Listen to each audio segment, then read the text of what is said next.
it ever come so far?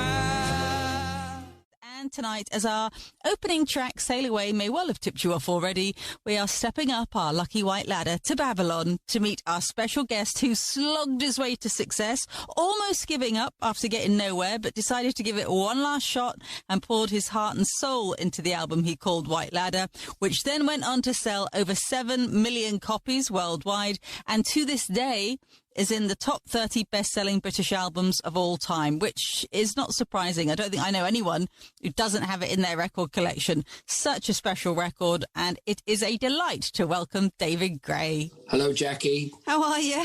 Yeah, slightly crumpled, but definitely still here with all the bits working. Why crumpled? What's happened? Who crumpled you? The tour is a crumpling mechanism, you know. Of course, you recently completed your Skellig tour, and right before that was the COVID-delayed White Ladder 20th anniversary tour, which I know was a huge undertaking. You went all over the world with that.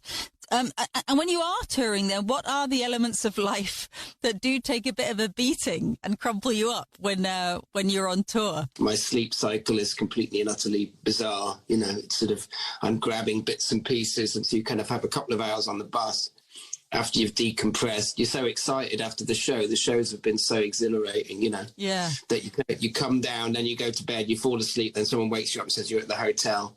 Then you go to the hotel and then you sleep till like midday, miss breakfast, go to the gig, then you just don't see daylight. So yeah, there's a crumpling effect. You don't sound altogether. I mean, obviously you love the performing side of it. Is touring sort of more? Do you think it's a younger person's gig, but it gets a bit old? No. I think I accept it as it is, as a total thing. I've had plenty of time to prepare. I'm too old and long in the tooth to sort of know. Now it's a game of energy management because the gig is paramount. You know, when you're younger, you just go berserk. It's so exciting. Yeah. It's exciting enough being on a tour bus or being in another city, let alone playing a show. Yeah. So thinking back, I don't know how we did it back in the heyday of the whole thing because we were just partying all the time. But the gigs have been so exciting. It's really quite hard to go to sleep afterwards. Yeah, and I'm sure that's the case on any tour at any time, but the reception and the reviews for your White Ladder 20th anniversary tour last year were amazing. I mean, I think it really captured the post-COVID euphoria that we all had, although, to be technical, calling it the 20th anniversary tour was factually inaccurate, I believe. It is factually completely all over the place. I think it was a sort of movable feast when we first of all chose 2000 to 2020 as being a 20-year span. I think for most of the world, White Ladder arrived in the year 2000. Yeah. The fact we self-released it in Ireland in 1998. It took a while to get to that point where it sort of caught fire everywhere. Yeah. So we kind of bumped for that, and then COVID got in the way, and now it's just like complete numerical nonsense. So you've got to go with it. I mean, obviously, this is the White Ladder anniversary tour. You were hardly an overnight success. It was harder, and you certainly paid your dues. Where did you sort of first have that moment where a switch was flipped in your brain because you heard a particular song or music for the first time, where you just thought, that's it, that's what I'm going to do? I think this is the sort of, it's, I think the first record I really heard that got me as a kid was like Night Boat to Cairo by Madness. Oh, brilliant. Yeah, that was basically when I saw that, a part of me became Madness, and I was completely convinced and absolutely transfixed, and I rushed out that weekend and bought that single. So and then I was like a nutty boy for I loved the whole two-tone thing that happened. It was completely infectious and completely unpredicted as well. It was like post-punk just before the sort of 80s got going. Yeah. This amazing thing happened, and this energized, irresistible music.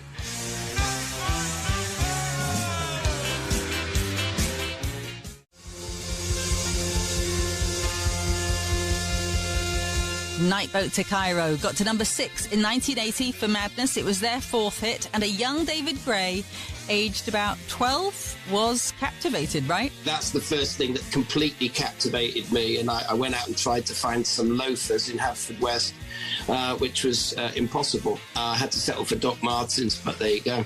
Pork pie hat? I didn't have a pork pie hat. That would have been... It was too windy down in West for that kind of thing. So it was very hard to get the right gear. My mum had to actually make me some stuff. I was so obsessed. Aww. We were looking at Madness album covers and the specials, and I was like, I want this. And she was trying to fashion that out of whatever she could find. What a nice mum.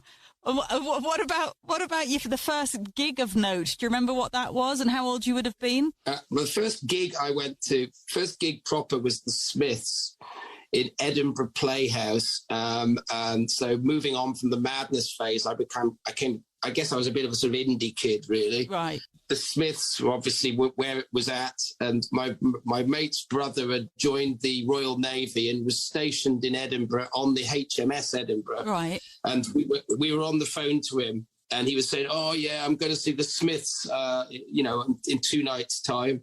Why don't you come up to Edinburgh? I've got spare tickets." We said, "Come on, let's bunk off school and go up there."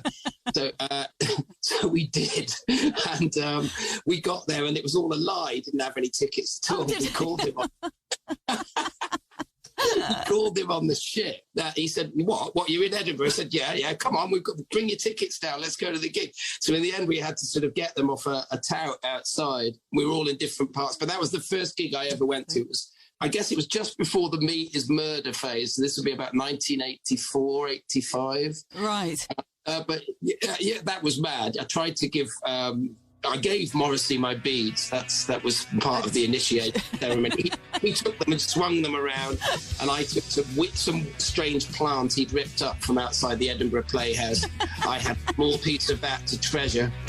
All men have secrets, and here is mine, so let it be known.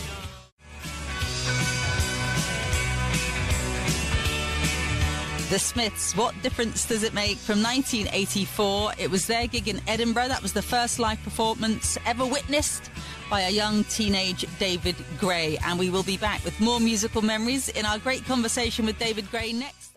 Welcome back to the evening show with Jackie Brambles, where tonight it's just you, me, and our special guest, David Gray, cozying on in for a great conversation and a meander through his most meaningful musical memories. We're learning what led to this seminal album, White Ladder, which I think everyone's got in their record collection. Who were the influences along the way? Before the break, David, we learned that Madness was kind of your first musical crush, and then later on in teen years, you were a big fan of the Smiths, which is quite an interesting contrast there between, the sort of the unfettered joy and daftness of Madness to then go to the professional misery of the Smiths. Yeah, but they thinking back to them now, there was always a tongue-in-cheek thing with Morrissey, and I actually think I'm going to create a rock and roll lineage, British lineage.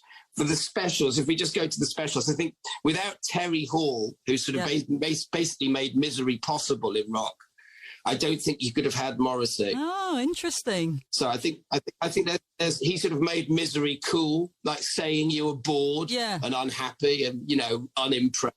That was like, all right. And he sort of made it fun. Mozart obviously took it a step further. It was like, but there was always a tongue-in-cheek aspect with the Smiths. But they really were quite brilliant. I mean, Johnny Marr's guitar parts, those songs are just incredible when you look back to them. So yeah, what a first gig to go to. I think the thing about seeing the Smiths then, though, was they were just basically, it was Morrissey plus a 3-piece. So the records are quite lavish and sort of guitar textured. Yeah. But live, it was just Johnny Marr only had one guitar. So it was much more simplistic. And it wasn't this wall of sound. It was basically something quite different. And that was a little eye-opener too. And where did it all start in terms of you deciding, right, that's what I'm going to do for a living. That's it. There's only one path for me. I think from when I was sort of a teenager and I started learning the guitar and writing songs, I heard Bob Dylan and really latched onto the sort of singer-songwriter genre. At the same time, I was listening to The Cure, The Smiths, the Cocteau Twins, and all that sort of music. Right. And that became a thing. I had a love of words, and once I'd mastered a few chords, I started to write straight away. I wanted to make something. But I was also very into painting. So I went off to study painting. But while at college, this sort of songwriting part, I'd been in bands at school, but when I got to Liverpool Art College, I formed a band to play my music as opposed to just playing covers or whatever. And that's when the whole thing began in earnest. And by the time I got to my, final year there, I was more committed to my music. But I try and get a kind of painterliness into the words, if you like. That's sort of the colour of my lyrics is really a sort of, I compensate a little bit for the not being able to paint anymore. By painting the pictures in your songs. Oh yes. Friday night, I'm going nowhere. All the lights are changing.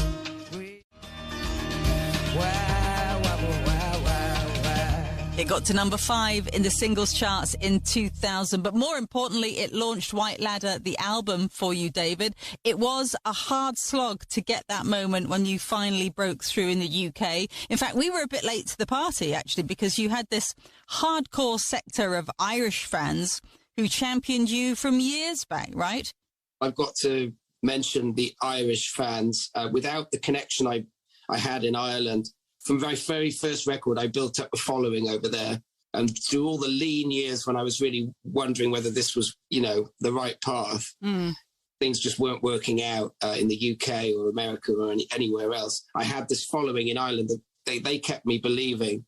And when it came to releasing White Ladder, we self-released it there first, and it became a huge success. I mean, we actually got mainstream radio play, and this was on our own little label. Right. It was, and it reached a certain a certain size, really, in Ireland, that the UK finally kind of went, yeah, this could work, and we got some interest from the major labels, and then we sort of re-released the record over here with the backing of East West Warners, and then it was just a different ball game. But we'd already built up this sense that what we had a power, and we didn't have to overexert ourselves. Right. We had a faith in ourselves and in the music.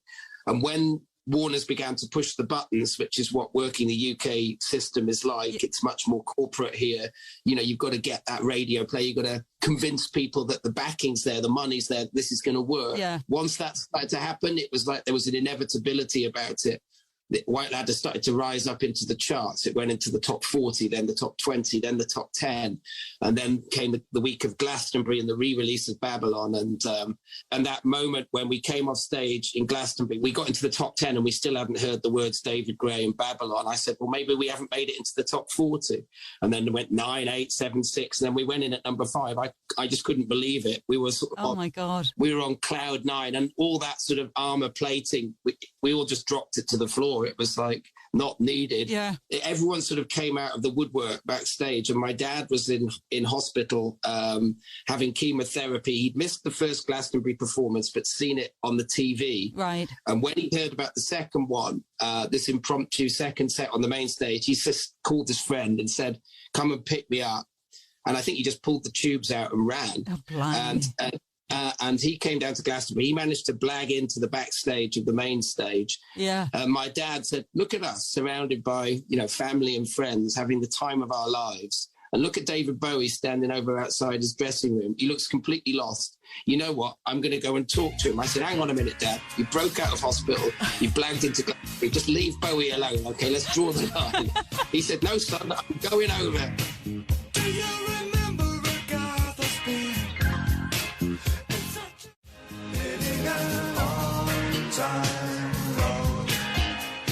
And then the keyboard player, Tim, said, all right, Pete, I'm coming with you. It's Bowie. And then I said to Clue, come on, let's go and talk to Bowie. So we went over and my dad called it right. For Bowie, that was like a pivotal moment. It was almost like his being re-anointed as the sort of icon that he was. He'd been in the slight wilderness zone. Yeah. And he was anxious about the show, really anxious about it. So rather than the obligatory 5-minute chat, like, hey, how are you? Yeah, cool.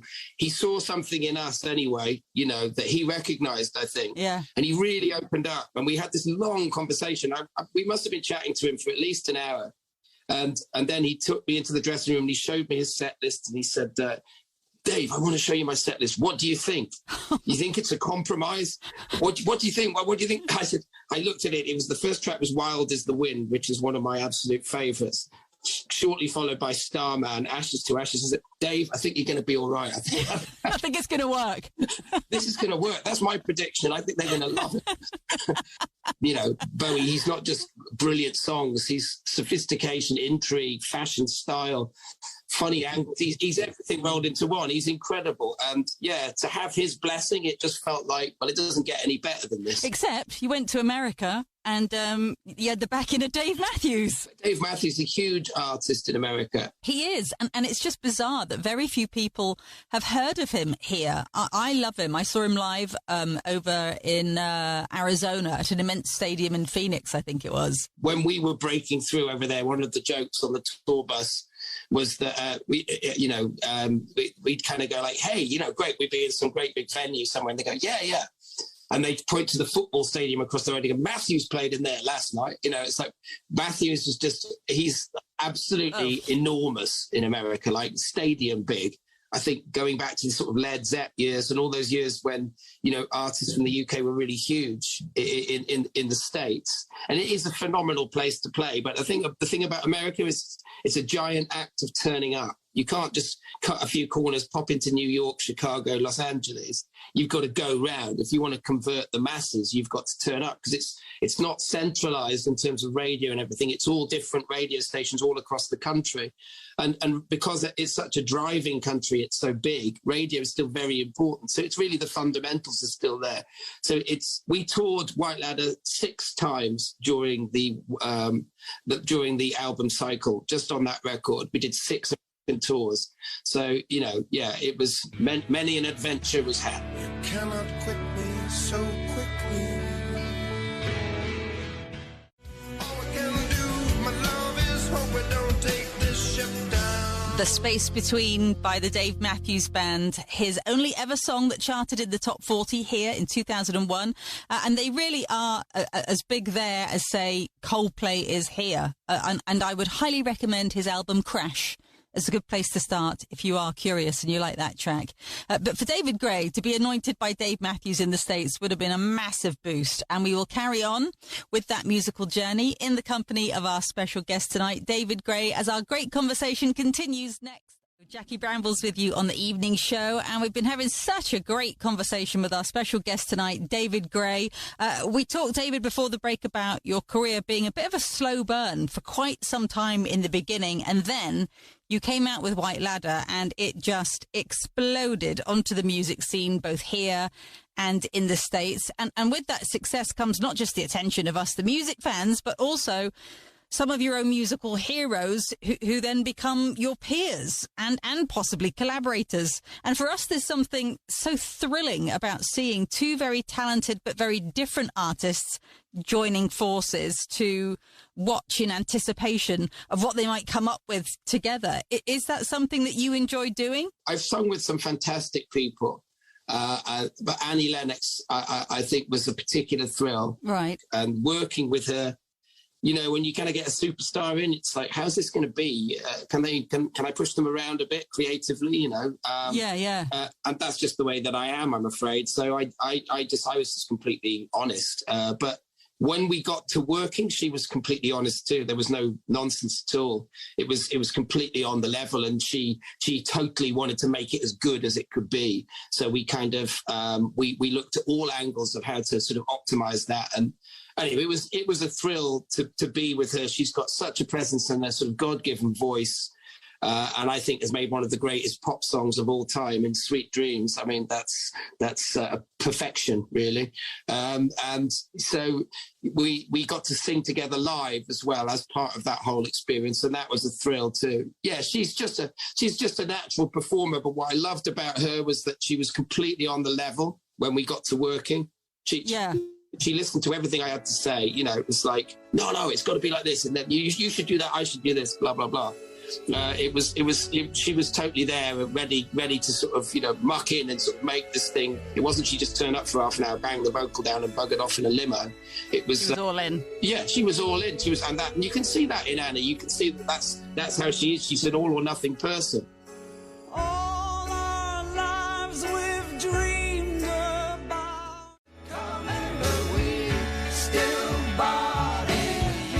Fool's Theme. That's David Gray and Annie Lennox from 2009. All the sales of that one went to Children in Need, which was fabulous. And I just love the two of you together. I mean, it sounds great, but that video, you look like you're having such a great time.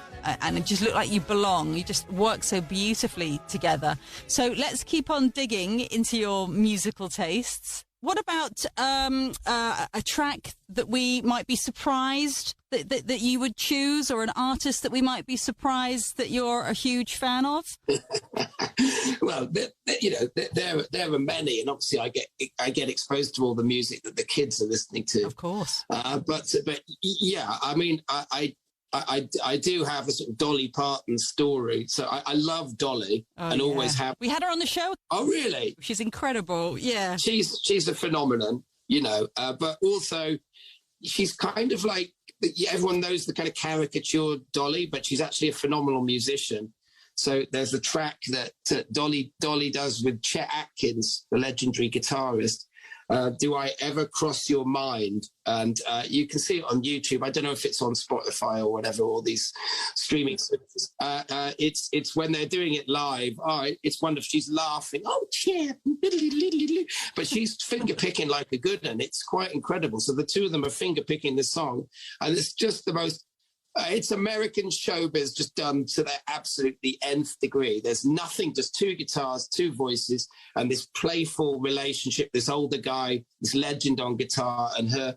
Hey, what a wonderful thing. I mean, Jolene is also like, obviously, everybody loves that track. I don't know if anyone's listened to the slowed down version of Jolene, where you basically take the 45 and you play it at 33. In terms of, check that out online, because it's like a man singing Jolene in a kind of cool way. Oh, wow, that's amazing. If you love Jolene, check that one out. Check that one out. I love Dolly. I did ask her to sing on a song of mine, and her management said Dolly's busy for the next 5 years, which I think was I don't know if it's a polite way of saying no, but it was certainly emphatic. I said, I can't wait that long.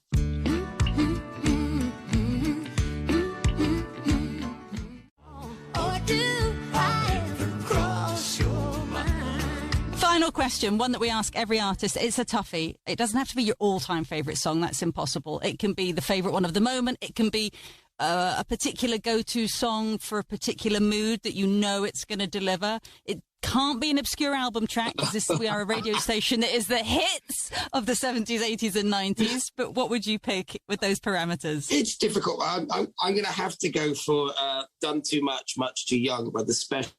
Oh. I think if I put the first Specials album on, it never fails to deliver. And if you're having a party and you want to get everyone to go crazy, you could do the Dog or this track. Everybody just loves it. It's like they managed to be it was like punk energy meets ska fun meets attitude with great lyrics. It's sort of cheeky. It's got a point to make. They managed to do it all at once. They rolled it all into one. It's totally irresistible. So I think for my own sort of youth as well, I'll honour my youth. I think that's when music means the most to you, when you're using it to make yourself. It's like things that you find that suddenly become you. Totally. That's how music, so that's the one I'll pick. Too Much Too Young got to number one in 1980 for the Specials, and it's our final track tonight as chosen by our special guest, David Gray. David, it has been such a brilliant chat with you tonight. I really appreciate your time after being all crumpled up, as you described, post-tour. So do go and relax, because you've earned it. I'm crumpling. I'm in the process of uncrumpling. I'm being ironed. Take care, mate. And again, thank you so much for the time and the great conversation. No problem. David Gray. I'm going to go straight to my record collection after the show and pull out White Ladder again. It's just so good. You done too much.